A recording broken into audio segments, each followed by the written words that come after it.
We are live. And what are we looking into? We are having some very interesting conversations at our bathhouse, at our sauna spot. Between cold plunge, between the sauna, you get to meet very interesting people. It creates a very intimate space. It creates a warm space. I've been talking about this a lot that in a city like Vancouver right now where it's getting really cold, and obviously when the atmosphere is cold, when everything outside you is cold and everybody's wrapped in a jacket, you get your emotions get cold and you are not able to show that warmth, which makes so much sense. This is kind of the reason why we say that people who live in more sunny areas, they're usually more happy because it's warm outside. The temperature, the weather affects your mood affects how you act with other people, and that kind of creates a better culture. People get together a lot and stuff like that. Right now what's happening is in a place like Vancouver, people are wrapped up in jackets. They want to get wrapped up. The weather is kind of grayish and you don't want to get out. Even if you get out, you want to be in your own space, and it's very hard to crack a conversation, have that intimate warmth in a conversation. And this is exactly why this bathhouse, this sauna spot is working really well. You are in the space, there is absence of technology, nobody has phones except the guides, which are just one or two max, and then everyone else is just over there for 1 hour switching between sauna and cold plunge and just sitting outside grabbing a tea. And it's great. And today we had some great conversations. It was amazing. And it seems like Claude is doing some really good work. Claude Anthropic is doing some really good work. They keep getting better and better. With today, I just saw they showed a preview of their new feature, which is about creating visualizations. So we are now very excited. Like more and more visualizations are coming into place. You can do more and more interesting things. This is getting very exciting. Something I was talking to one of my friends over here is, how do you inject soul? How do you inject soul? How do you inject soul in new city? What does soul even mean? Let's see. What do we have? And one that urbanists, architects, and communities wrestle with constantly. What soul means in a city is hard to pin down precisely, but most people recognize it when they feel it. It's that sense that a place has a personality, that it wasn't just built, but lived into. A few things tend to create it, layers of time. Soul comes from accumulation, old signs nobody took down. A building that used to be a bank and is now a bookshop. A tree someone planted decades ago that now defines a whole block. It's the visible evidence that people have been making choices in a place over generations. Friction and imperfection. Soulful cities tend to have rough edges, narrow streets that don't quite make sense, odd little businesses that survive despite not being optimized, buildings with mismatched facades. Perfection and total coherence tend to feel sterile. Perfection and total coherence tend to feel sterile. Exactly. I still I kind of clearly remember that, like, when you go to a place like Lisbon, like, I don't remember. I have like very vague memories, like when I was in Lisbon, when I was in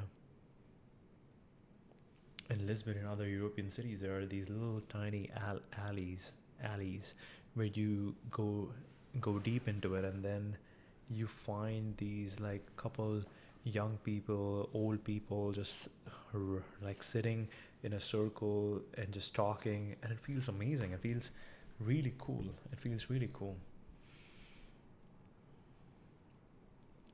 Ownership and attachment. When people feel a place is theirs, not just a product designed for them, they invest in it emotionally. A neighborhood bar where the owner knows your name, a mural a local artist painted without permission, a park where the same group plays chess every Sunday. The hard problem with new cities or new neighborhoods is that you can't manufacture any of this directly. You can't fast forward lived history, but you can create the conditions for soul to emerge, designed for adaptation or perfection. Leave spaces unfinished or flexible. Jane Jacobs talked about the need for old buildings. Okay, this reminds me of. This reminds me of. I wanted to check. I wanted to really check out this one thing that we found. What was it? Yes, found it. Humanize. Humanize. Let's see. Humanize land buildings. Oh. Yes, right here. I think it's this one. Yes, perfect. First, we'll read this and then we'll go into that. Invite real diversity of use, mixed income housing, mixed use zoning, spaces for markets and street vendors. Seoul tends to grow where different kinds of life overlap and rub against each other. About the need for old buildings, cheap, imperfect spaces where small businesses, artists, and weird ideas can take root. New developments that are too polished leave no room for this. Mixed income housing, mixed use zoning, spaces for markets and street vendors. Seoul tends to grow where different kinds of life overlap and rub against each other. And locals shape the place. Community land trust, participatory design, leaving walls available for murals, letting neighborhoods name their own parks. The more agency residents have, the faster identity forms. Community land trust, participatory design, leaving walls available for murals, letting neighborhoods name their own parks. The more agency residents have, the faster identity forms. Resist the urge to over-curate. The temptation in new developments is to control everything, the signage, the landscaping, the brand. But Seoul is what happens when control loosens. Anchor to something real. The best new places connect to geography, local history, or cultural traditions rather than importing a generic urban lifestyle aesthetic. A waterfront city should feel like a waterfront city. A place built on formal farmland might honor that somehow. The honest truth is that Seoul takes time, but the difference between a new city that will develop Seoul and one that won't often comes down to whether the designers trusted future residents to finish the job or try to deliver a completed product. Yeah, you can never have a completed product. You have to give the residents the agency to design that place. Layers of time, friction and imperfection, ownership and attachment. The hard problem with new cities, designed for adaptation or perfection. Invite real diversity of use. Let locals shape the place. Resist the urge to overcreate. Anchor to something real. Okay, let's look at this one now. Bland buildings starve the soul.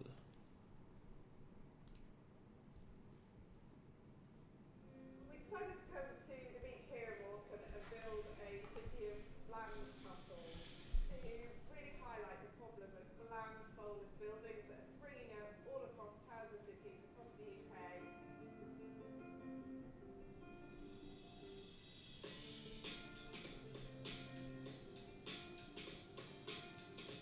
Well, public buildings, office blocks and things like that. I mean, it's just like renting it. I mean, so bland, so boring. Why can't buildings make you feel happy to be in the environment? We have to live here. Everybody has to live here. Why can't our towns also look interesting? Also lift our spirits?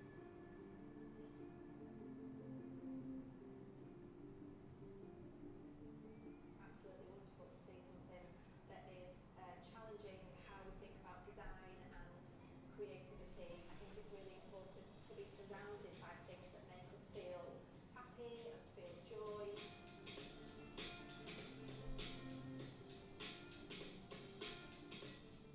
You might save a few pounds building these bland buildings, but it actually, in reality, costs a lot more money, because if the health and well-being of people isn't as good as it could be, and certainly should be, then that is going to cost money down the line with mental health services. You know, it's going to put a drain on the NHS.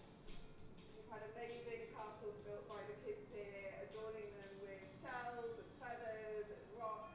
It really highlights that actually we all want to build with joy, and it's kind of also trying to involve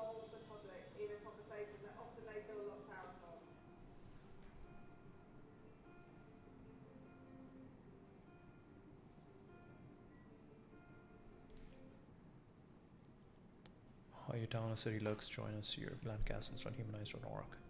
This is really cool. This is really cool. Sand in your eye, Peter and Paul, Sophie Lucas. Lucas, not Lucas. Really cool. Bland buildings starve your soul. We are living through a quite global catastrophe of boring, faceless buildings that leave us stressed and unhappy. It's time to say enough.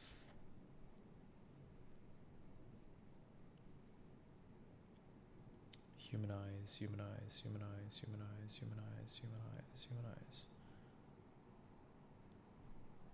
The problem. 100-year catastrophe.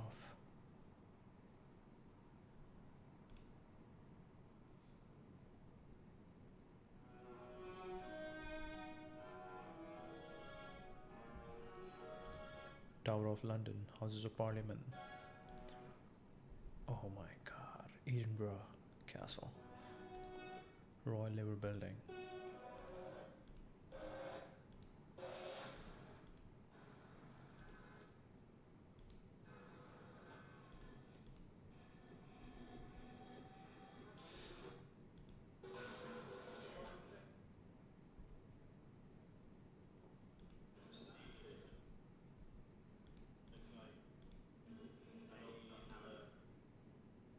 Bland architecture is bad for your health. Having a Starbucks on every corner makes us miserable.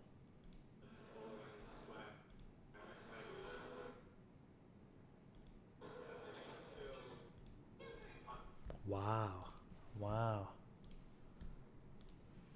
Does having Starbucks on every corner makes us miserable?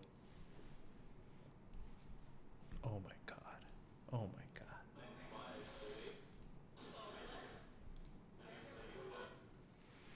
Brits say the way buildings look affects their mental health. What is happening to Britain specifically?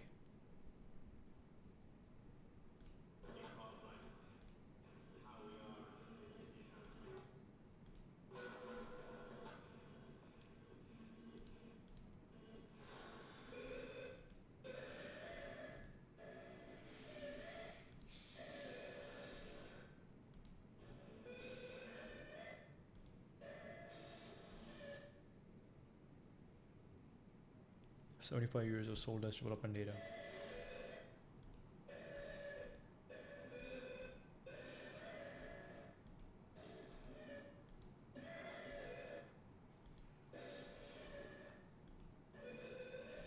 Fed into AI. Oh my god. Tower of London. Houses of Parliament. Oh my god. Edinburgh Castle. This is the brutalist thing that we talk about. Royal Liver Building.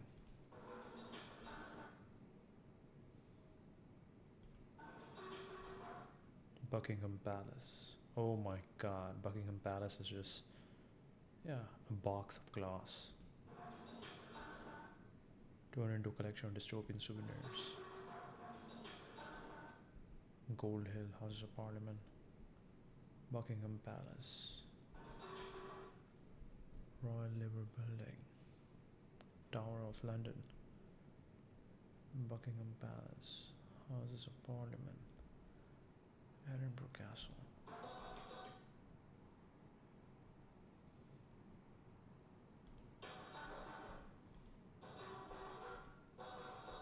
Sold outside London's landmarks.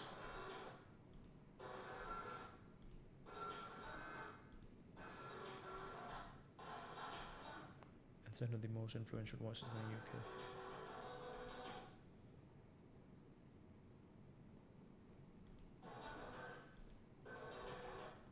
Boring buildings starve our soul. Boring buildings starve your soul. We are living through a quite global catastrophe of boring buildings that makes us sick, stressed and depressed, whilst at the same time destroying our planet. It's time to get angry. Join the movement.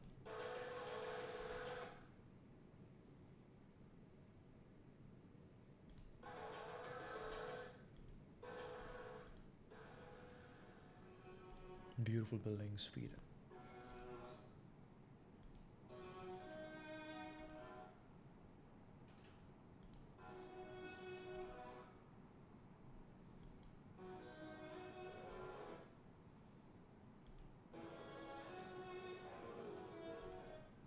Iconic British buildings made as boring as the rest of them. Humanized.org. This is really cool. 100-year catastrophe.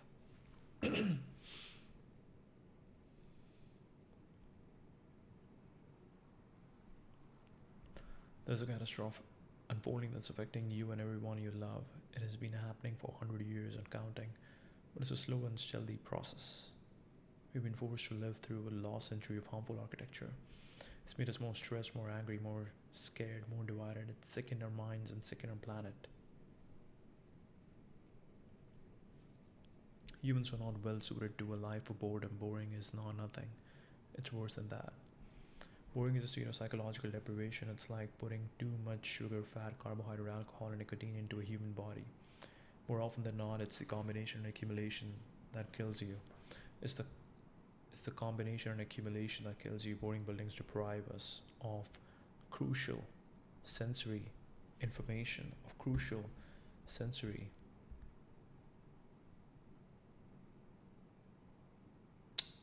information. They cause stress. They make us antisocial. They change how we feel and how we behave. They are also much worse for the environment than interesting ones. That's because boring buildings are more likely to be demolished and replaced. Construction and building materials generate 5 times the amount of carbon emissions as the entire aviation industry.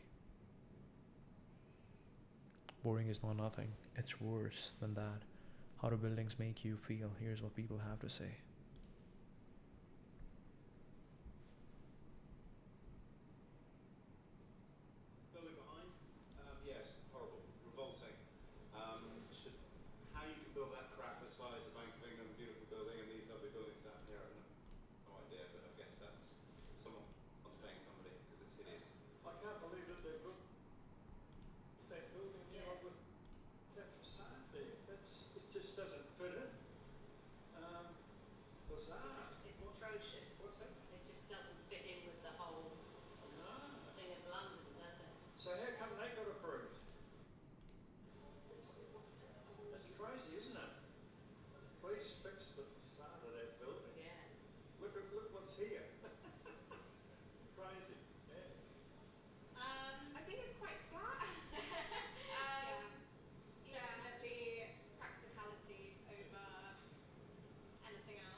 Very interesting.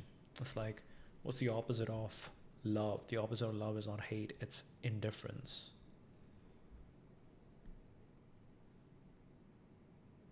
My name is Darren, I'm 27 years old and I live in Leeds family. I work in file introduction. I'm really passionate about Leeds area, the community. I feel like we've got so much to offer.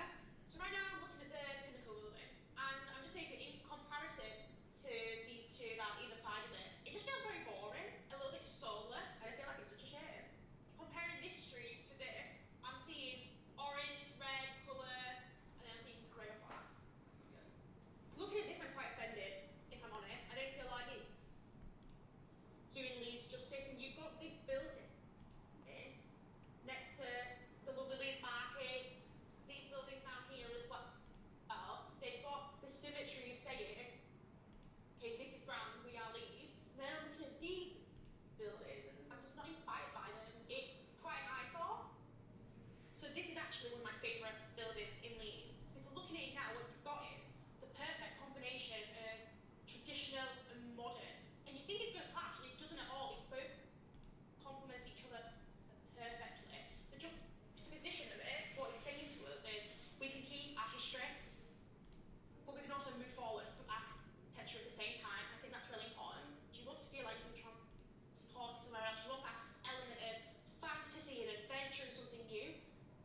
grey concrete buildings, you're looking around and you think, well, sky's grey, the buildings are grey, it amplifies that mood. It doesn't make me feel any better. For me, it's quite disappointing and it doesn't feel like home.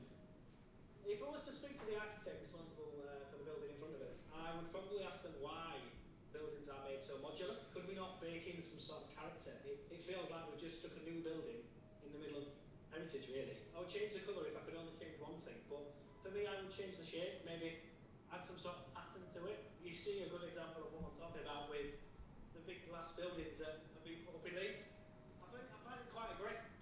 It towers over everything that exists, so really it kind of feels like a takeover rather than adding to the area. If we go the same way we're going, everywhere here will just be a big skyscraping hotel. I think the kind of buildings that make me feel good are the more embedded in the culture kind of buildings. And I think when I walk past those sort of buildings, I feel quite pleased to be part of that culture. I feel quite at ease. Good example of that is the Corn Exchange. It's a nice embodiment of modern shops, modern culture, using a building that's got a lot of history. When I walk past a building like this, I do stop and take it in a little bit. It stood the test of time, and I feel like that is something I relate to in terms of like something being quite resilient and something to be enjoyed by generations. And they're not all necessarily old buildings. In some parts of Leeds, you can feel quite intrigued and inspired. Really, it's just they spent more time in making it look something unique. So when I look at this building here, the Victoria Gate building, I don't know if it's inspiration, but it gives you some sort of like look and feel like, oh, Leeds is quite a unique place. They've used texture and materials to make it stand out. I really do like this building because of the textures and the effort it's gone to with the glass and the cross hatching with the concrete or stone. I think that is. And walking past it, it fills you with kind of a bit of hope that more things like this are going to turn up. Looking to the future for Leeds, I'm not scared of it being modern, but they do have to at least consider the culture that's here already, making it iconic enough to remember, but it blends in with the It's very interesting because the same thing you could say that is happening with the cars as well. The cars are getting, just to make them electric, we have made them really weird. the aesthetic of the area. And if I was going to give one tip to somebody designing a building now, is also keep pedestrian in mind. When you walk past these things, it does have an impact on people. If it gives them something to look at, something to consider, something to ponder, I think it stimulates more ideas and creativity for the rest of the city. Everything is art. To help us all understand the problem better, we have commissioned new research and gathered the available evidence in one place. You can read it alongside us. What kind of buildings stress you out? Hanok to high rise. Hanok to high rise. What the people of Seoul really think about the buildings in their city. Why the outsides of buildings matter to human health. Passing by or going in. Why we should invest in the outsides of buildings. Building and thriving. The new economics foundation. Boring or interesting, you decide. Unlocking the emotional power of architecture. Every city is a conversation. Humanized research map. What kind of buildings stress you out? It's crazy that they have buildings like these. Wow. Visual comfort in soul and the future of design. Wow. The book Humanize, Maker's Guide to Building Our World. If you're interested in a deeper dive into the subject, it's available in all major and many smaller bookshops across the world, drawing on recent advances in neuroscience and psychology and 30 years of making bold, beautiful buildings. It takes us on a journey full of vivid stories and insights illustrated with hundreds of compelling images. By now. Recommended reading. Why historic places matter emotionally. How the built environment enhances your mind's health. Your brain on art. How the arts transform us. Neuroaesthetics. Your brain on art. Life-altering journey through the science of neuroaesthetics, which offers proof for how our brains and bodies transform when we participate in the arts, and how this knowledge can improve our health, enable us to flourish and build stronger communities. They expand our understanding of how playing music builds cognitive skill and enhances learning. The vibrations of a tuning fork create sound waves to counteract stress. Virtual reality can provide cutting-edge therapeutic benefit, and interactive exhibits dissolve the boundaries between art and viewers. Interactive exhibits dissolve the boundaries between art and viewers, engaging all of our senses and strengthening memory. Doctors have even been prescribing museum visits to address loneliness, dementia, and many other physical and mental health concerns. Wow, wow. Doctors have been prescribing museum visits to address loneliness. For the well-being of everyone, research that shows how engaging in an art project for as little as 45 minutes reduces the stress hormone cortisol, no matter your skill level. And just one art experience per month can extend your life by 10 years. Wow. How playing music builds cognitive skill. Okay. Arts and aesthetics can help us transform traditional medicine, build healthier communities, and mend an aching planet. Renee Fleming, an evolutionary biologist. E.O. Wilson. Wow, wow, wow.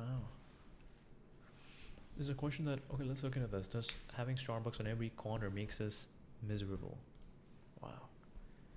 Yeah, it's like I can also see myself how I slowly moved away from Starbucks. I used to do Starbucks every single day. I used to do Starbucks single day. I used to get my chai latte, and the interesting thing was that Starbucks was right across my home, so it actually made a lot of sense. And I also started using the Siri feature of waking up and ordering my latte through my Siri, and then and again, like the people who were working at the Starbucks, they became kind of friends. But then slowly you are like, oh, I want to now go into much more.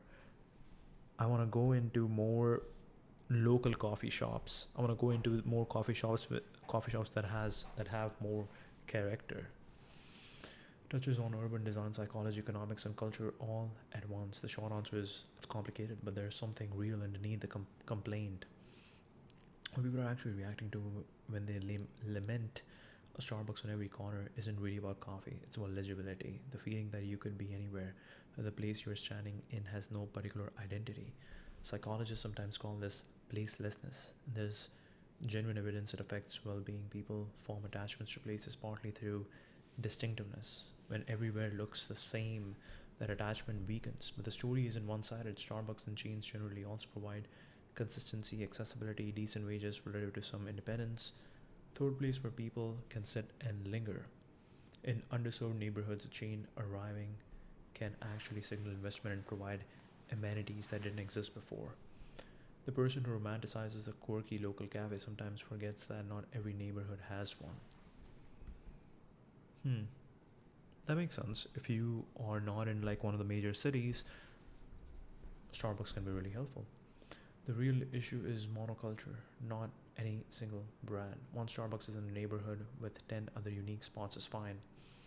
A streetscape where every storefront is a national chain, that's when the psychological toll kicks in. Research on retail homogeneity suggests that people rate streets with a mix of independent and chain businesses as more interesting, more walkable, more desirable.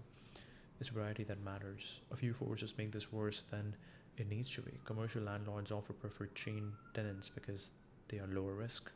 Zoning can inadvertently favor large format retail, and the economics of real estate in expensive cities push out the very businesses that create character. The used bookstore, the family-run restaurant, the weird little shop that sells only buttons. The problem isn't that Starbucks exists, it's that the economic system makes it hard for anything else to survive alongside it. Does it make us miserable? Miserable. Probably not by itself, but it contributes to a broader flattening of experience, the sense that consumer life is frictionless, predictable, and slightly empty. And that does seem to bother people, even people who happily buy the coffee. The sense that consumer life is frictionless, predictable, and slightly empty, and that does seem to bother people, even people who happily buy the coffee. There's a reason support local resonates emotionally, even when people don't always follow through on it. We want to feel like our choices and our surroundings reflect something particular, not just efficient. The most honest framing might be Starbucks on every corner is a symptom of what makes us uneasy, not the cause. The cause is an economic logic that optimizes for scalability and predictability at the expense of the particular and the personal, and the logic runs through a lot more than coffee. Really cool, really cool. Give me the key takeaways from the book Your Brain on Art. WisprFlow does a good job at this kind of stuff. Okay, what do we have? Cognitive neuroarchitecture, designing high-rise cities at eye level. Cognitive architecture, designing for how we respond to the built environment. Tuning architecture, neuropsychological theory of place. Welcome to your world. How the built environment shapes our lives. Places of the heart.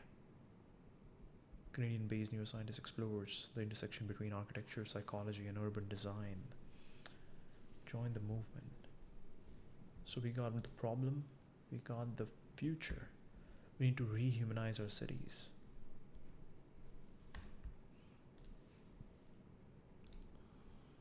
Art isn't a luxury.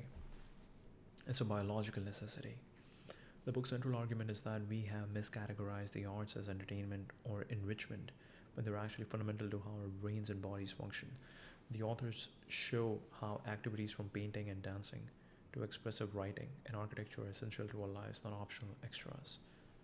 The science is called neuroaesthetics, or neuroarts. It's a study of how the arts and aesthetics measurably change your body, your brain and body, and how this knowledge can be translated into practices that advance health and well-being. Next Big Idea Club. This is a relatively new field enabled by advances in brain imaging technology over the last 2 decades. Brain imaging technology literally rewires your brain through neural plasticity. Highly salient experiences like art and aesthetics create new synaptic connections, building a unique repository of stored knowledge and responses. This isn't metaphorical.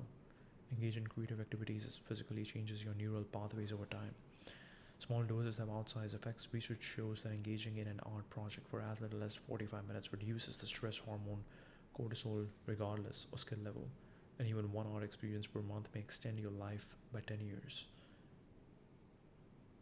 The author suggests that roughly 20 minutes of art daily is comparable in a health benefit to adequate exercise and sleep. Art is being used as medicine.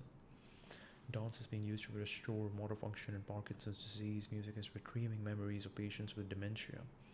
And specific frequencies of light and sound may slow cognitive decline in Alzheimer's. By removing amyloid plaque. Doctors have been prescribing museum visits to address loneliness, dementia, and other health concerns. You should cultivate an aesthetic mindset. The authors describe this as a framework with 4 core components: curiosity, playful exploration, sensory awareness, and passion for making and beholding. Core component, this is crazy. That right now I'm looking at 2 different things. We recently came across this one book, The Alabaster Girl. One of my buddies, he recommended me this book.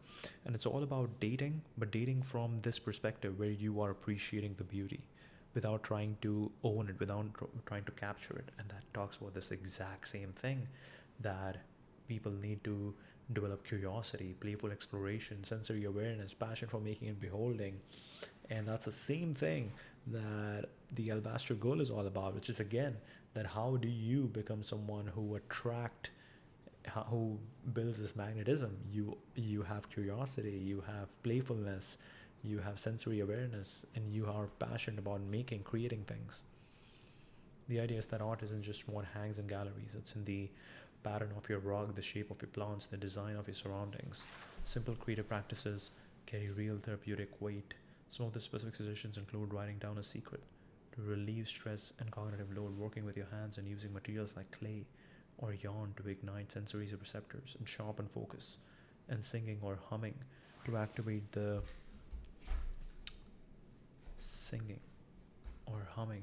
vagus nerve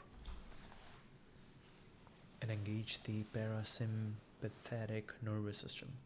Art builds community, not just individual health. The final chapter explores how art making laid the foundation for culture and social cohesion among our earliest ancestors, and how it underpins community by stimulating the neurobiological reward system and releasing bonding chemicals.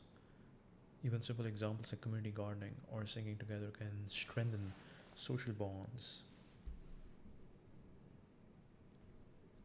The big picture call to action is that the arts shouldn't be siloed from science, medicine, and education. The book argues from the radical integration of the arts with science and technology to design a more humane future. It's less a plea to bring back the arts and more an argument that we have been leaving a powerful tool on the table. Tell me more about art builds community.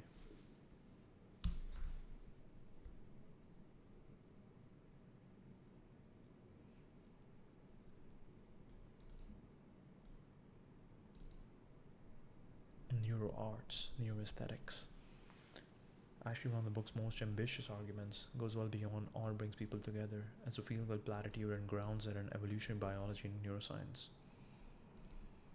Mike Salmon and Ross trace art making back to our earliest ancestors, pointing to discoveries like hand and foot imprints on a piece of travertine on the Tibetan plateau dated to roughly 226,000 years ago, the oldest representation of art ever found.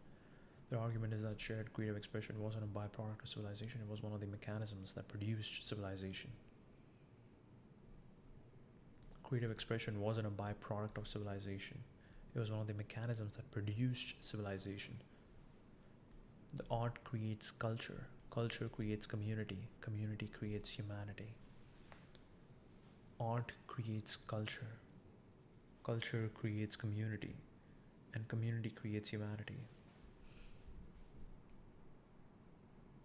The neurochemical mechanism. The book explains why making art together bonds people at a biological level. When people engage in shared art making, the neurobiological reward system is stimulated.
The book explains why making art together bonds people at a biological level. When people engage in shared art making, the neurobiological reward system is stimulated and strong bonding chemicals are released. The same kinds of neurochemical responses that underpin our deepest social attachments. It's not just that you feel closer to someone after singing or dancing together. Your body is literally producing the chemistry of connection. The book explains why making art together bonds people at a biological level. When people engage in shared art making, the neurobiological reward system is stimulated and strong bonding chemicals are released. The same kinds of neurochemical responses that underpin our deepest social attachments. It's not just that you feel closer to someone after singing or dancing together, your body is literally producing the chemistry of connection. Art is the fabric of social identity. The authors argue that arts and aesthetics serve as enduring means of strengthening social skills, reinforcing social identity and fostering a collective sense of belonging. Arts and aesthetics serve as enduring means of strengthening social skills, reinforcing social identity and fostering a collective sense of belonging.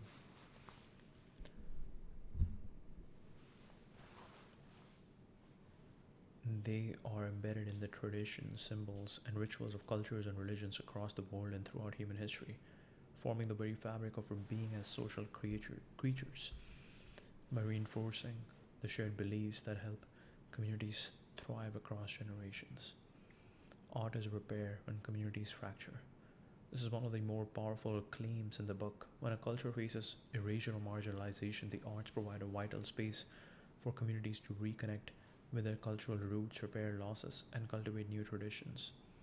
So, art isn't just a bonding agent for intact communities, it's also a tool for communities that have been broken. Art is repair and communities fracture.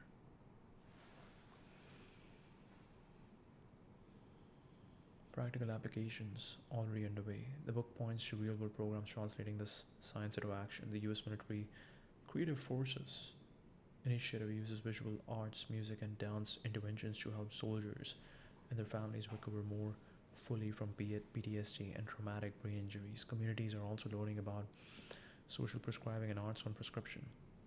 Efforts that connect people on to arts activities to improve health outcomes. And since the book's publication, community neuroarts coalitions have been established in cities across the US, bringing together stakeholders from health, science, education, business, government, and the arts to design locally relevant, community led programs grounded in neuroaesthetics research. The Awe Connection. The book explores how openness to the unknown fosters a sense of belonging to something larger than ourselves, reaching into the experience of awe. There's an evolutionary importance to awe and its capacity through art to advance us forward by inspiring new ideas, cultivating creativity, increasing tolerance for uncertainty, and amplifying positive emotions.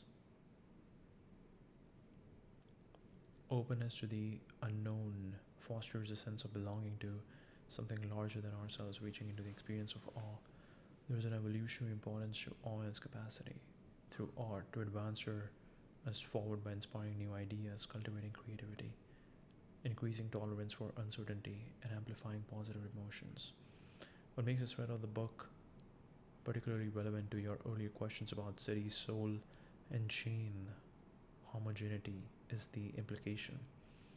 If shared creative expression is literally how humans have always built community, then stripping it from public life through defunding arts program, designing sterile commercial spaces, or prioritizing efficiency over expression isn't just an aesthetic loss, it's undermining one of the oldest and most neurologically validated mechanisms we have for holding societies together.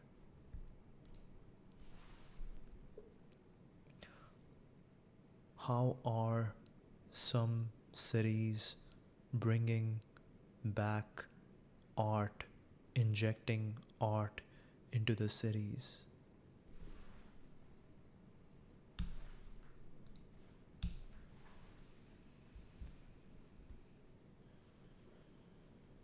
Revitalizing communities through public art integration. Changing cities. While it does that, we'll look over here. We need to rehumanize our cities. Cities are humanity's most complex creation. But there's a simple truth: we have forgotten to see them through a human lens. This humanized movement is about making them more joyful and engaging through the design of buildings. We need to be asking, how do buildings make us feel? What is their impact on our emotions? Do they create the conditions where people feel safe, happy, and included? Where do you start? A building should be able to hold your attention for the time it takes to pass by it, and it should be interesting from three distances. From city. From 40 meters, we don't have to look up and down or left and right to grasp a building. It sits in our vision entirely. Being interesting from this distance is our first test. Does the building draw us in? Does it captivate? Do we feel anything? To street. Liberty. At 20 meters, we may lose sight of some aspects such as the roof, but the building will start to show itself in greater detail. If it's a human building, there is likely to be complexity and interest in the patterns that exist on its surface. Is there enough curiosity to make you want to look again? To door. At 2 meters or door distance, a building's materials, details, and craftsmanship really impact you with their presence or hit you with their absence. Good buildings are worth the bother of drawing and experiencing from close up. Boring buildings are not. We can make our cities more human with 3 shifts in thinking. Except that how users feel about building is a critical part of its function. Design buildings with the hope and expectation that they will last 1,000 years. Concentrate buildings' interesting qualities at the 2-meter door distance. What we need in the future isn't more conformity, but more creativity, more complexity, more emotion, more humanity. The book. Join the movement. Opinions.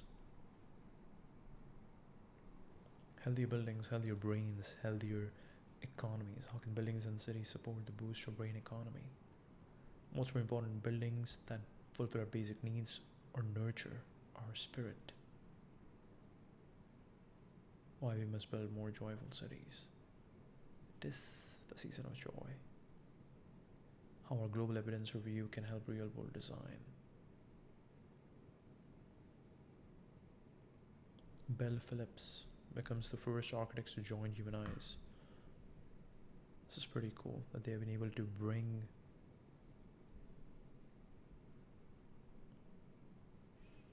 creating more of the kind of buildings that left us or connect us and which are loved enough to last. We're thrilled to welcome Bell Phillips as the first architecture practice to join the Humanize campaign. Their long-standing commitment to designing places that enrich people's lives reflects exactly what our movement is about. Having a practice with such a strong record of thoughtful, community-focused work joins us, marks an exciting milestone for the campaign, and we look forward to working together to champion more human, more inspiring, and more joyful buildings that surround us.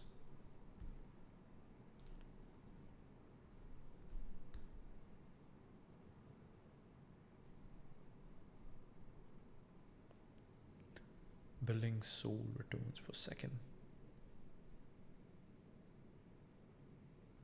A once-in-generation opportunity for the UK's next wave of new towns. Having Oslo be more joyful and engaging. So it's pretty cool. They're working with the right teams, which is very interesting.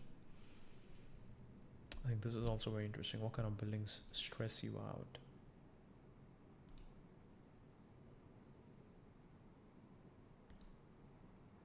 Passing by or going in?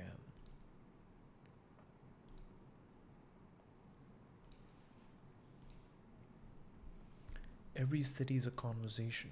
Wow, that's also a beautiful one. We have an answer.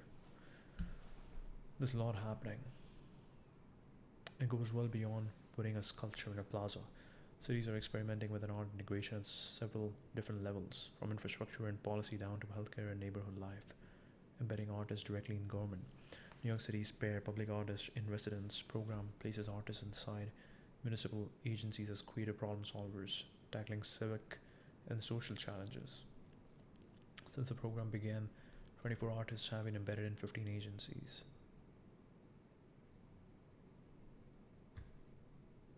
Not art agencies, but departments like homeless services, immigrant affairs, and housing recovery.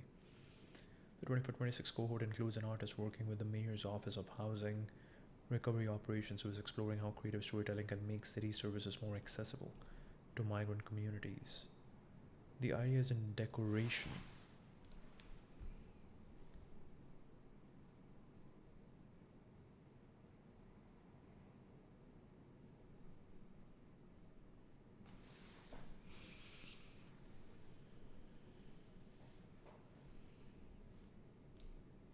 Very interesting.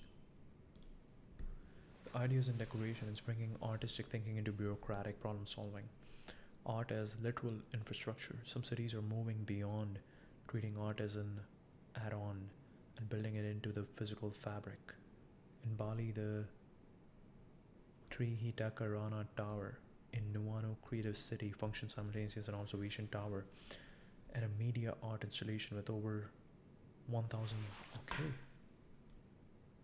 Okay, I'm curious.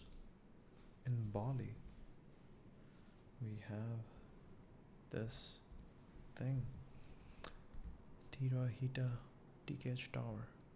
Whoa, what is this? What is this? This looks like, what do we call it? I forgot what we call this. We call this, oh, I forgot. What's the thing called? I forgot. New symbol of sustainability. Really cool. In Bali. I think these kind of things can only happen in a place like Bali where people are really creative, people have, yeah.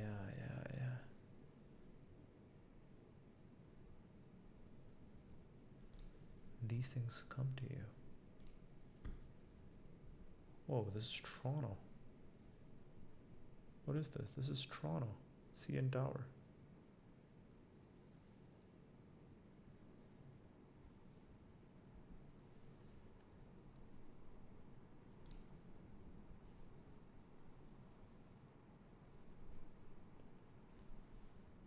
Very interesting.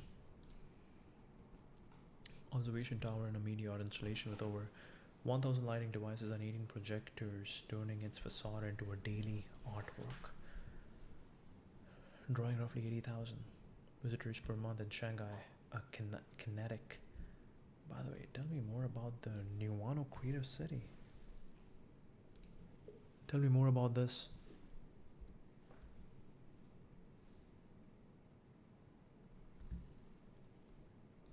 By the way, also look what ChatGPT is doing, what OpenAI is doing. OpenAI, this entire Atlas browser used to be very simple, but slowly they're adding more, a little weird things. I don't know what's happening, but anyways. The Nuano Creative City. Wow. More unusual urban experiments happening right now. Think of it less as a city and more as a living cultural laboratory dropped onto the Balinese coastline. Most developments start with the real estate, condos, offices, shopping. Nuano flipped the stack. The premise: culture, community, economy, real estate. Instead of asking what buildings should we build, they ask what kind of creators should live and experiment here. So the master plan revolves around artist residencies, creative schools, music venues, immersive art installations. This is amazing. You are gonna attract the best and the brightest. Creative schools, music venues, immersive art installations, sustainability labs, wellness spaces, startup studios. In other words, a city designed like a campus for imagination. The philosophy, Trihita Karana. Much of the project is inspired by Balinese philosophy called Trihita Karana, which means harmony between humans, nature, and the spiritual world. Wow. Nature, large green zones, regenerative landscapes, culture, Balinese traditions, contemporary art, technology, media art, architecture, creative industries, synthesis of Silicon Valley plus Burning Man. Exactly, I was thinking Burning Man, and Balinese cosmology. Art as infrastructure. This is the most interesting part in Nuanu. Art is in decoration. It's part of the city's operating system. A media art tower covered with projectors and lights that runs daily visual shows. Lots of interactive installations embedded in parks and buildings. Architecture itself is sculpture. Many buildings are designed like art objects rather than new world containers. The philosophy is, if humans biologically respond to beauty, new aesthetics, then cities should treat aesthetics like public health infrastructure. Wow. A global creative village experiment. The developers want Nuano to become a magnet for artists, designers, filmmakers, technologists, founders. Think creative nomads. There are residencies and spaces intended for people who want to live somewhere that feels like a constant cultural festival. The big risk. Cities with soul usually emerge organically over decades. Nuano is attempting to engineer soul from day one. Best case, become a creative hotspot like Christiania, Copenhagen, Orville, Burning Man's cultural ecosystem. Worst case, become an aesthetic theme park for wealthy digital nomads.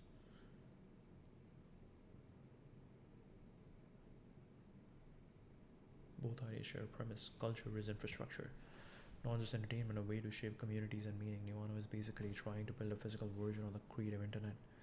If you want. For other fascinating cities of the future experiments.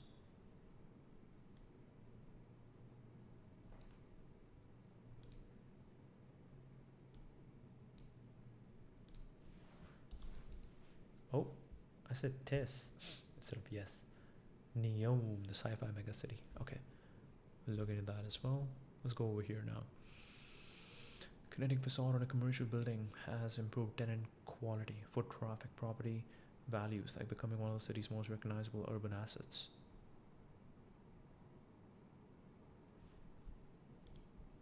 Art that breathes. The next layer of urban infrastructure. Yes. Niwanu.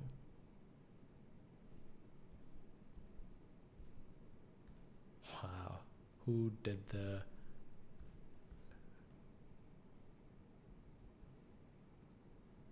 Wow. Public art shouldn't be an architectural afterthought. It should be an integral layer of the built environment, emotional infrastructure. It shapes how people feel, move, and connect. Public art is what differentiates a mere urban development from a true destination.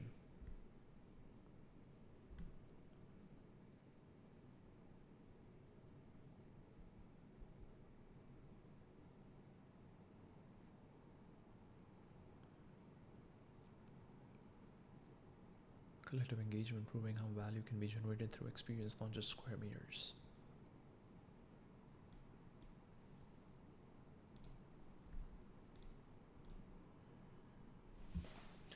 The emerging philosophy is that art should be treated as foundation and essential as a materials buildings are made of.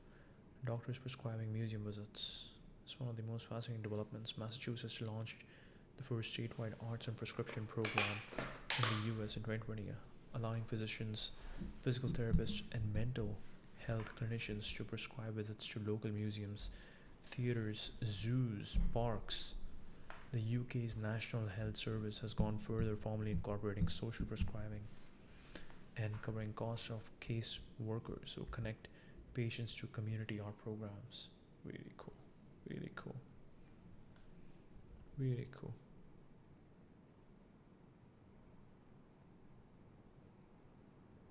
The economics are compelling. Arts and prescription in Gloucestershire showed a 37% drop in GP consultation rates, 27% reduction in hospital admissions, with a social return of $4 to $11 for every $1 invested. In the US, health insurer Horizon Blue Cross. I have a question. I'm really curious where Peter Levels is living right now.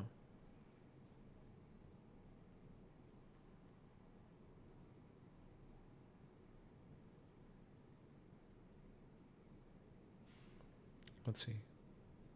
I asked Grok because Grok would have the most information. He's lived in over 40 countries, 150 cities over the years, often moving between Bangkok, Chiang Mai, Thailand. He frequently calls these his favorite for living, working, Bali, Lisbon. Even launched rebates to help with Portuguese residency and various other spots. Strongly says he's currently in Brazil. He's complaining about driving traffic in Brazil, comparing it to Portugal, Netherlands. He details the extreme hassle of getting services like iFood as a foreigner there, needing CPF, Brazilian phone number, and calling the process ridiculously difficult. This fits his pattern of dropping into a country for weeks, months at a time. He tends to bounce around for lifestyle taxes or just vibes. Thailand still comes up often as the go-to spot in older interviews, articles, but nothing recent overrides the Brazil signs. Really interesting.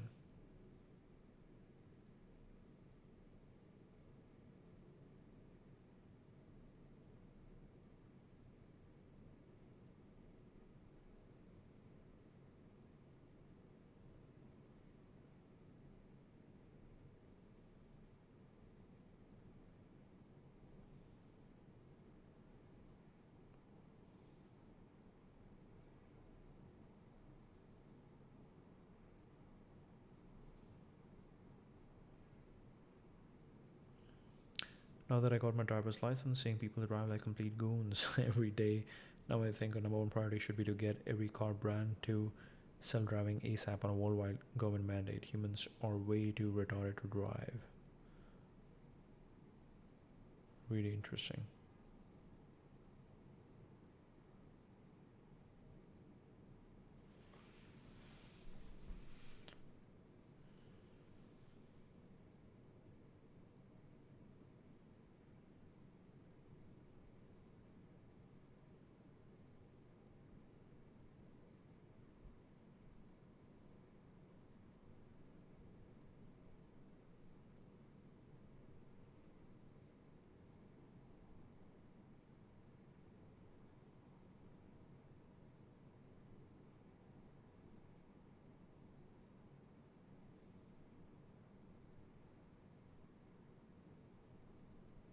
Really interesting.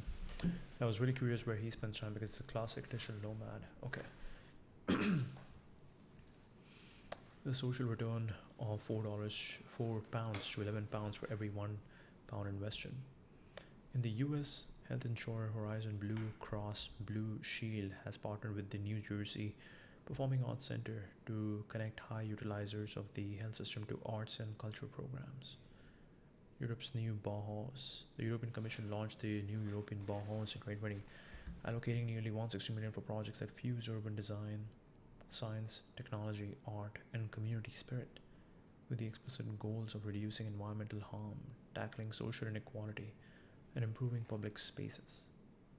In Amsterdam, one initiative transformed a street through projects, including an insect hotel in a park, a small playful intervention that blends ecological thinking with design and community participation. One initiative transformed a street through projects including an insect hotel in a park, a small playful intervention that blends ecological thinking with design and community participation. Art in everyday transit spaces. Rather than confining art to galleries, some projects are meeting people where they already are. Carmen B. Nance, my mother and I, spans bus shelters in New York, Chicago, Boston, with collages exploring family and identity, placing art directly in the daily commute. Whoa. Luster Magazine. Art projects changing cities in 2025.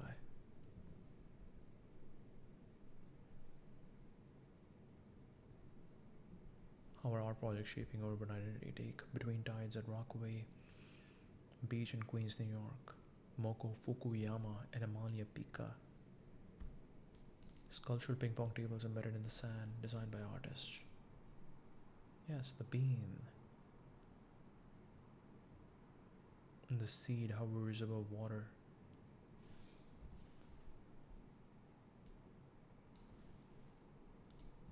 Show pictures. This illuminous sculpture symbolizes growth and regeneration while funding mangrove conservation effort through ticket sales. What? Wow. Floating geometry. Jubail Island luminous sculpture symbolizes growth and regeneration while funding mangrove conservation effort through ticket sales. It's like the dome, not the dome. What's the thing? The hemisphere or hemisphere, whatever that is, in LA. Environmental funding mechanism, immersive experience. Designer S. Devlin. Inside the structure, visitors encounter light, sound, and narrative elements designed by stage designer. Symbolism, ecological regeneration, cultural growth in cities. The idea that small creative interventions can propagate large change. Which projects are revitalizing public spaces? Can art projects drive social change?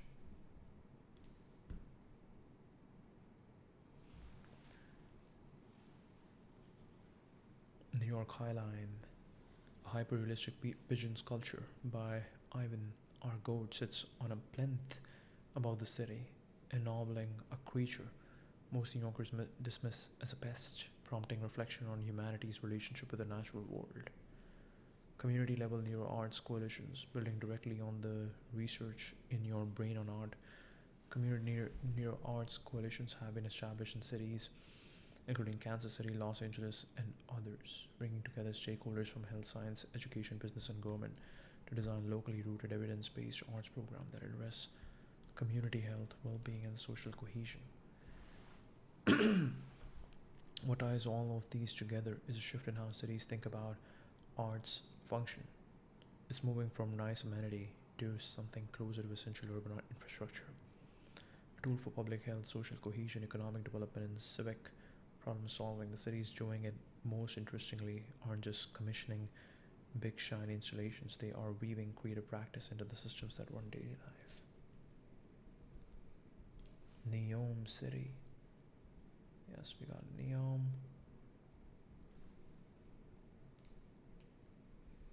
Saudi Arabia is attempting something almost absurdly ambitious. The line, 170-kilometer linear city with mirrored skyscraper walls. No cars, no streets, everything reachable within 5 minutes walking.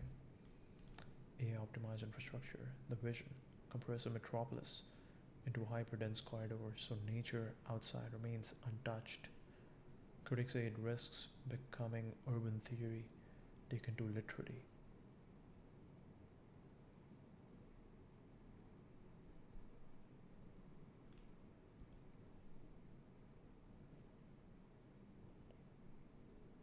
Orwell.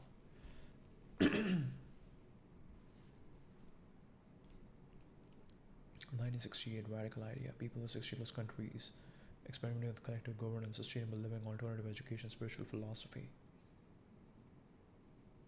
50-year social experiment about consciousness and community.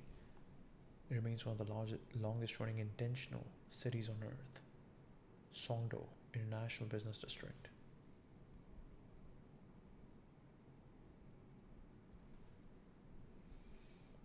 Fully wired smart city. Sensors embedded, automated waste. This is where?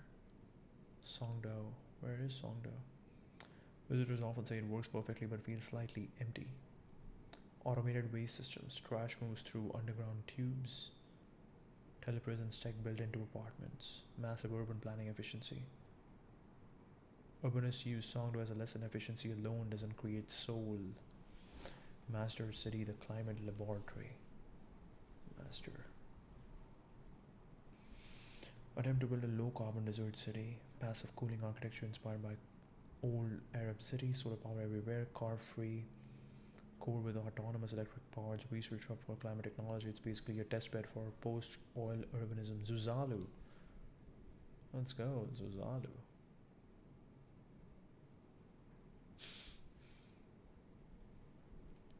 This one is very different. Instead of building permanent infrastructure, Zuzalu experimented with something new, a temporary city for thinkers. For 2 months in Montenegro, hundreds of AI researchers, crypto founders, longevity scientists, artists live together in a concentrated intellectual village. The idea is related to network states, community forming, online first, and temporary inhabiting physical places. It's like a startup accelerator built but for civilization. A pattern emerges across all these projects. A quiet question appears. Neom, technological efficiency. Orwell, spiritual unity. Songdo, smart infrastructure. Master of climate survival. Nuano, creativity in art. Zuzalu, intellectual community. Essentially belief systems made physical. Stone, glass, roads, parks, but underneath philosophy. Curious thought for you.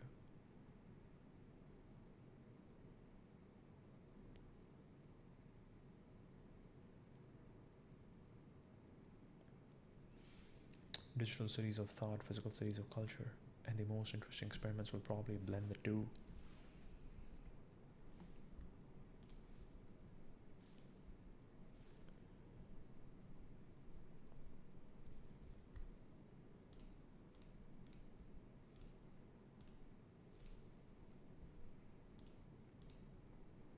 I really like this topic. What did the old philosophers say about beauty around them, in buildings, in the city they were living in? Nietzsche definitely had something to say about it. Socrates would definitely say something about it. Ancient Greek aesthetics, the foundation of artistic beauty. Philosophy Institute, philosophy of architecture. The cradle of philosophy and democracy. Vitruvius, Greek and Roman architecture, firmness, commodity, delight. Vitruvius De Architectura, the Vitruvian triad. Hippodamus of Miletus, little boxes on the hillside. This is a fascinating question. The honest answer is that the old philosophers said both more and less than you might expect. More about beauty as a cosmic principle, less about the specific experience of walking through a beautiful city, but what they did say is remarkably relevant to everything we have been talking about. Beauty wasn't decoration, it was truth. For the Greeks, beauty wasn't a subjective preference or an add-on. They believed truth and beauty were closely associated and understood beauty in largely mathematical terms. Socrates said that measure and proportion manifest themselves in all areas of beauty and virtue. Socrates said that measure and proportion manifest themselves in all areas of beauty and virtue. The overarching ancient Greek sense of beauty centered on order, symmetry, and harmony, and this applied equally to a sculpture, a musical composition, a building. Truth and beauty were closely associated and understood beauty in largely mathematical terms. Measure and proportion. Musical composition, a building, or a well governed city. To make something ugly was, in a sense, to make something untrue. Plato, the city as a work of art, beauty as a window to the divine. View was the most radical for him. The beautiful things we see in the physical world, a well proportioned temple, a harmonious public space, are imperfect reflections of ideal eternal forms. His conception of beauty was tied to his theory of forms, which suggests that the material world is just an imperfect reflection of higher abstract realities. But that didn't make physical beauty irrelevant. It made it a ladder. Beautiful surroundings could elevate the soul toward higher truths. For Plato, the good and the beautiful were inseparable. The good and the beautiful were inseparable.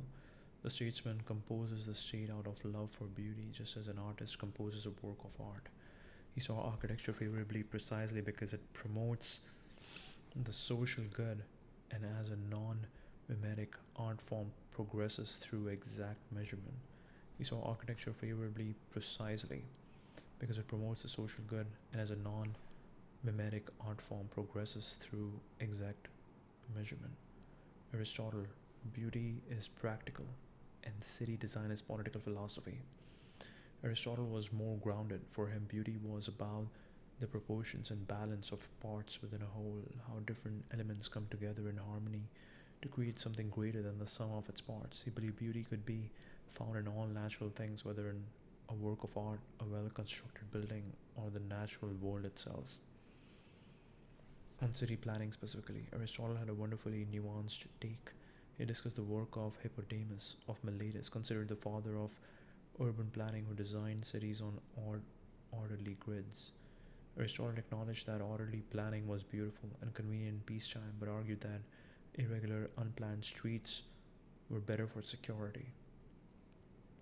It was difficult for strangers to find their way in and for enemies to navigate. His solution was characteristically pragmatic. A city should adopt both plans of building. Only certain quarters and regions should be laid out in straight lines so that security and beauty will be combined. This is a 24-year-old argument for the mixed, organic yet intentional city, remarkably close to what Jane Jacobs would argue millennia later.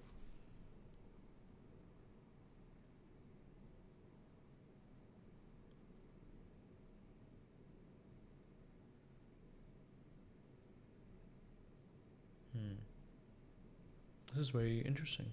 I think it was Saint-Tropez. We looked into Saint-Tropez. Was it Saint-Tropez? I think Saint-Tropez was designed this way, in a very irregular way. So the pirates had a really hard time to get to the castle. Both Plato and Aristotle regarded music, poetry, architecture, and drama as fundamental institutions within the body politic. Not luxuries or entertainment, but load-bearing pillars of civic life. Art and beauty were separate from politics. They were politics. The Pythagoreans, beauty is number. Before Plato and Aristotle, the Pythagoreans had already established that beauty was fundamentally mathematical. Architecture in the classical period emphasized symmetria and harmonia, reflecting Pythagorean ideals. The golden ratio defined by Pythagoras and later Euclid was thought to be the most beautiful proportion, and the Parthenon employed it in its design, celebrated as the most perfect building imaginable. It's now thought that the grid plans of Hippodamus were themselves a development of Pythagorean theories. The orderly grid representing isonomia, the rule of equality and equal distribution in space. In other words, a geometrically beautiful city wasn't just pleasant to look at, it was a spatial expression of democratic justice. Vitruvius, the Roman codification.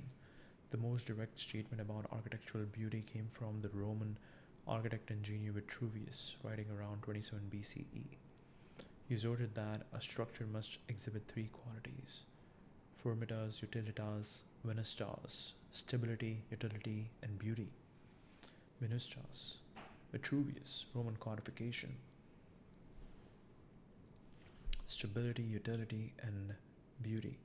Beauty was an optional or secondary, it was one of the three co-equal requirements.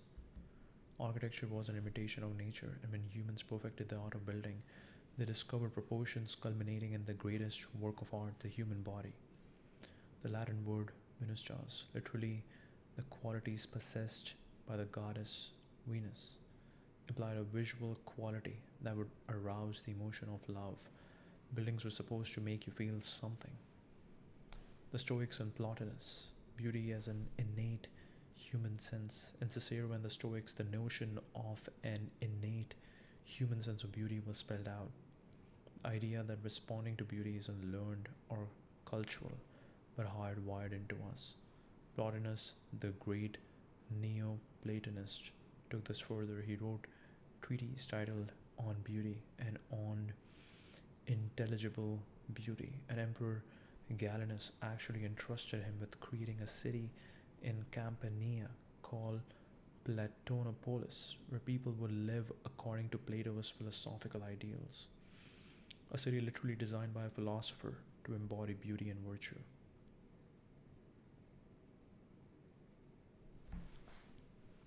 What's striking across all of them is that none of these thinkers treated beauty in the built environment as a nice to have. They saw it as inseparable from justice, truth, civic health, and human flourishing. The idea that you could build a city without beauty and still have a good city, that would have struck them as incoherent. It would be like trying to build a body without bones. The modern habit of treating aesthetics as a budget line item to be cut when money gets tight would have seemed to them not just short-sighted, but philosophically confused or misunderstanding for what cities are. Wow. Architecture was an imitation of nature. When humans perfected the art of building, they discovered proportions culminating in the greatest work of art, the human body. Implied a visual quality that would arouse the emotional love. Buildings were supposed to make you feel something. The Stoics and Plotinus, beauty as an innate human sense. In Cicero and the Stoics, the notion of an innate human sense of beauty was spelled out. The idea that responding to beauty isn't learned or cultural but hardwired into us. Plotinus, the great Neo-Platonist, took this further. He wrote treatises titled On Beauty and On Intelligible Beauty. And Emperor Galienus actually entrusted him with creating a city in Campania called Platonopolis, where people would live according to Plato's philosophical ideals. A city literally designed by a philosopher to embody beauty and virtue.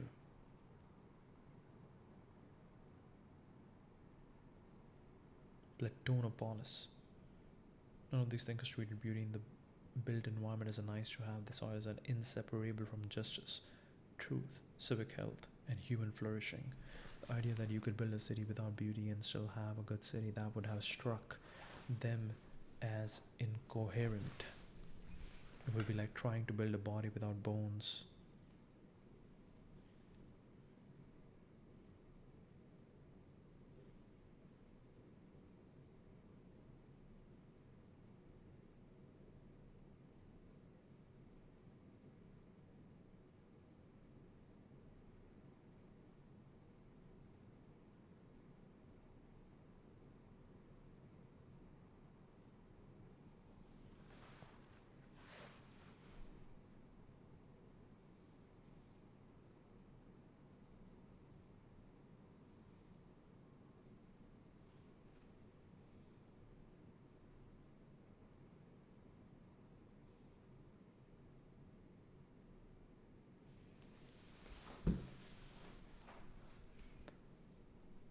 Environment as a nice to have.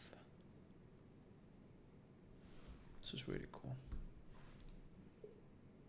Was the city Platonopolis ever built?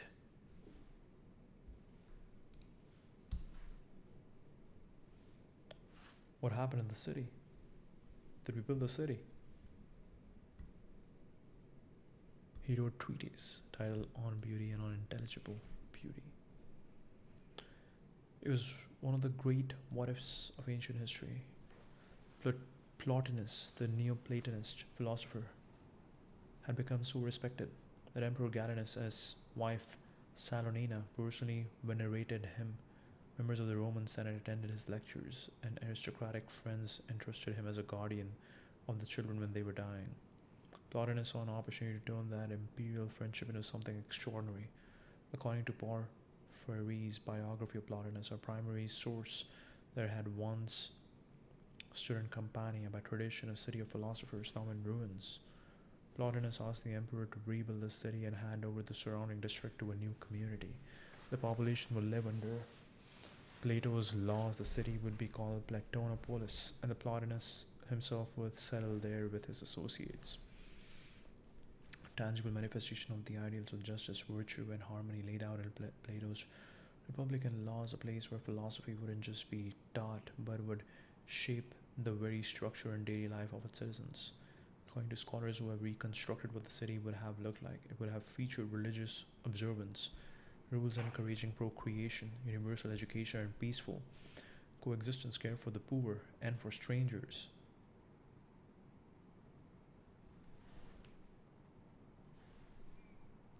Unless ideally by modern standards, it would still have admitted slavery and caste divisions reflecting the limits of its era. So what killed it? Porphyry writes about Plotinus would have had his way without more ado, but that opposition at core, prompted by jealousy, spite, or some such paltry motive, put an end to the plan. Interesting. That's a loyal student's version. The political reality was more complex. Galienus and the Senate were not on good terms. The emperor had excluded senators from more military commands. However much Galienus might have respected Plotinus personally, he would inevitably have regarded Platonopolis as the most undesirable senatorial strongpoint and a center of intrigue against his authority. A city governed by philosophers who happened to be connected to the senatorial aristocracy, operating under its own laws in the Italian countryside that looked less like a utopian experiment and more like a political threat. The Roman Senate viewed the matter with suspicion and alarm. It would be a serious misfortune for the aristocracy of wealth to be challenged by the aristocracy of learning.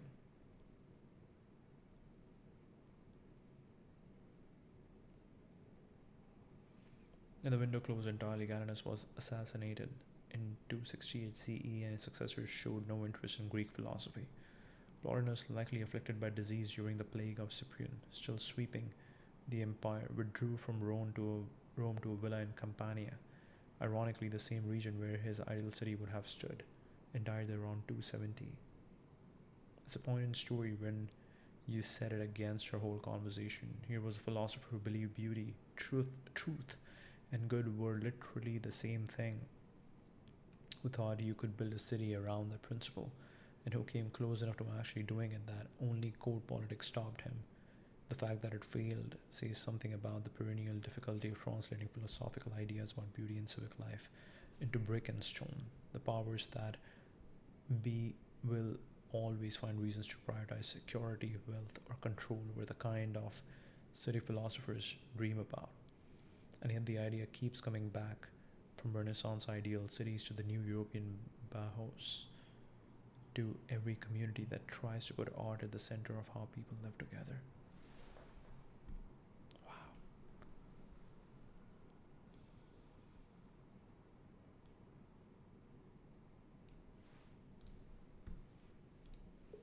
What were the key ideas of these two treatises?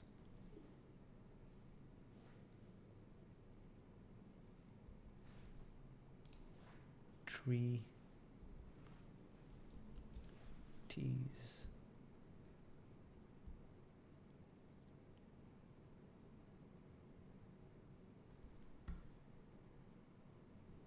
This would be very interesting. Plotinus on beauty.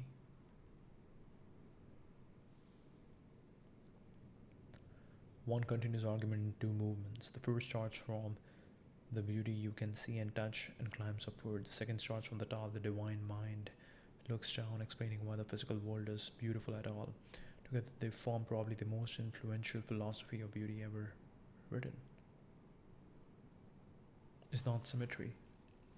Attacking the dominant Greek view inherited from the Pythagoreans and Stoics that beauty is a matter of correct proportions and harmonious arrangements of parts. The idea that symmetry is an important aspect of beauty was fairly commonplace in Greek thought, appearing in Plato, Aristotle, and especially the Stoics. But Plotinus points out a fatal problem. If beauty were only symmetry, then nothing simple could be beautiful. A single color, a single musical note, a flash of lightning, gold, these have no parts to be proportionate, yet we experience them as beautiful. So beauty must be something else. It's the presence of form in matter. All the loveliness of this world comes by communion in ideal form. All shapelessness, whose kind admits of pattern and form as long as it remains outside of reason, that is unstructured, chaotic, is ugly. Beauty happens when an organizing intelligence stamps itself onto raw material. Think of his example of the architect. When the architect finds the house standing before him corresponded with his inner ideal of a house, he pronounces it beautiful. The house before him, the stones apart, is the inner idea stamped upon the mass of exterior matter. The soul recognizes beauty because it shares the same nature. This is one of Plotinus's most striking claims. The soul, by the very truth of its nature and its affiliation to the noblest existence in the hierarchy of being, when it sees anything of that kin or any trace of that kinship, thrills with an immediate delight, takes its own to itself and stirs anew to the sense of its nature.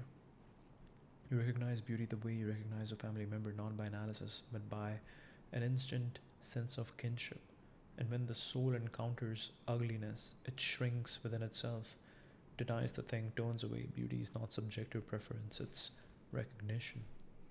There's a hierarchy of beauties to climb. Following Plato's Symposium, Plotinus lays out a ladder. You start with the beauty of physical objects, a face, a building, a landscape. Then you notice the beauty of conduct and character. When you see moral sense in someone, delight in it, not looking at his face, which might be ugly, but putting aside all shape and pursuing his inner beauty. Then the beauty of laws and ideas, and the beauty of the virtues, and finally the beauty of intellect itself, the divine mind. Each rung is more beautiful than the last because it's closer to the source. Beauty, goodness, and being are ultimately identical.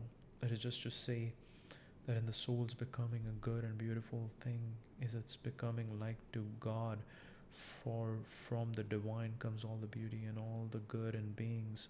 We may even say that beauty is the authentic existence and ugliness is the principle contrary to existence. Ugliness isn't just unpleasant, it's a kind of non-being. And beauty isn't just pleasing, it's a sign that something truly exists, that it has been shaped by the divine. Purification is the path. The quest for beauty is not simply a matter of aesthetics, but of ethics and metaphysics as well. It involves purification, stripping away what is false, excessive, and material in yourself. The soul thus cleansed in all idea and reason, wholly free of body, intellective, entirely of the divine order from which the wellspring of beauty rises. The end point isn't just seeing beauty, it's becoming beautiful. The end point isn't just seeing beauty, it's becoming beautiful, or intelligible beauty. Where on beauty climbed from the physical world upward, this treatise takes the opposite direction. It starts from the divine intellect and explains how its beauty flows down into the world we inhabit. The world is beautiful because it's an image of something even more beautiful. This treatise provides the foundation for a positive view of the universe as an image of divine beauty. Against the Gnostic rejection of the world, this is crucial context. Plotinus was writing partly against the Gnostics who believed the physical world was corrupt, evil, a prison for the soul. Plotinus says no, the world is beautiful precisely because it participates in the intelligible realm. The organization and arrangement of the universe are expressions of cosmic providence, through which higher principles manifest themselves in the realm of sensible realities. Art does not merely copy nature, it accesses the divine directly. This is Plotinus' most revolutionary claim for art, and it overturned Plato's dismissal of artists as mere imitators.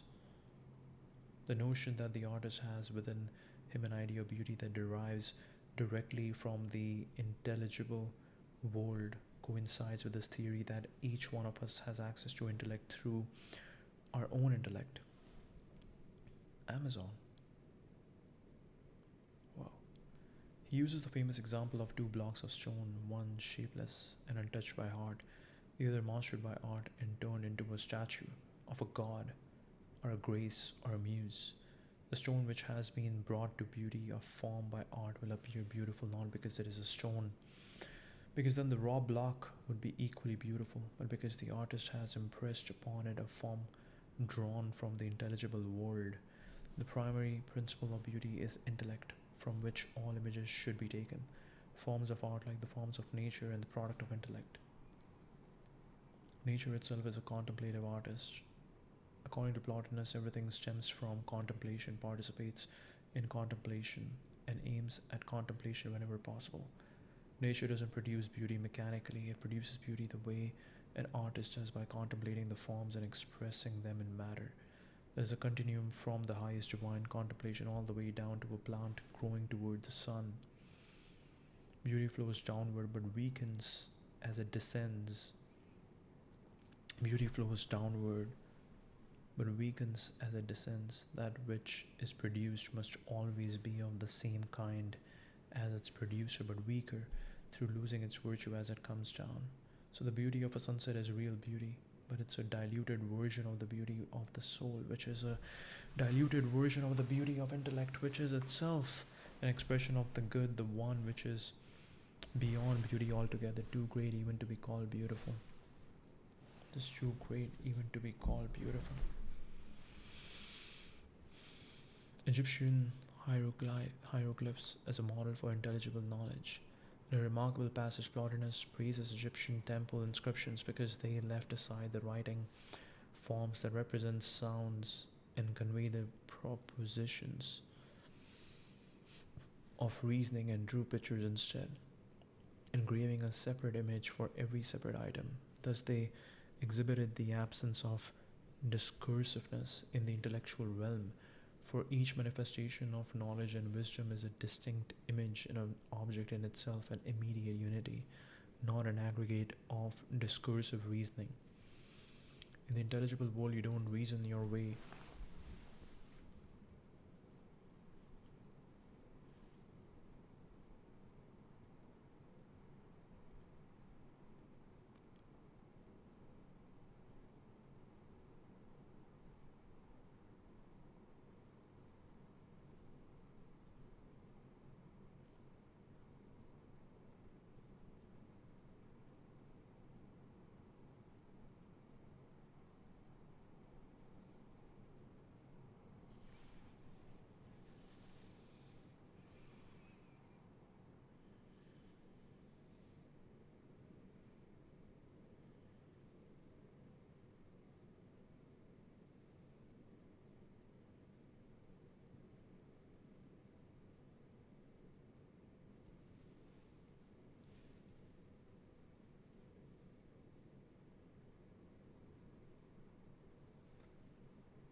The cosmos is the best possible image of the divine. The world is an as good as it can possibly become imitation of this intelligible model distinguished by a superb intelligible beauty.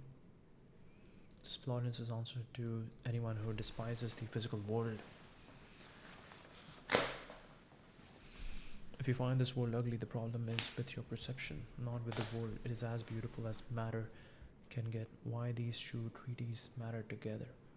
One, beauty tells us that your experience of beauty in a face, a building, a piece of music is not an illusion or distraction.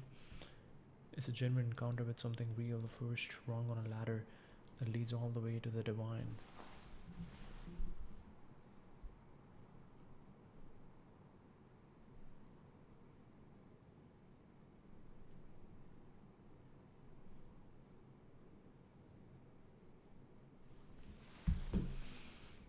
Okay, that's the stream. Merci.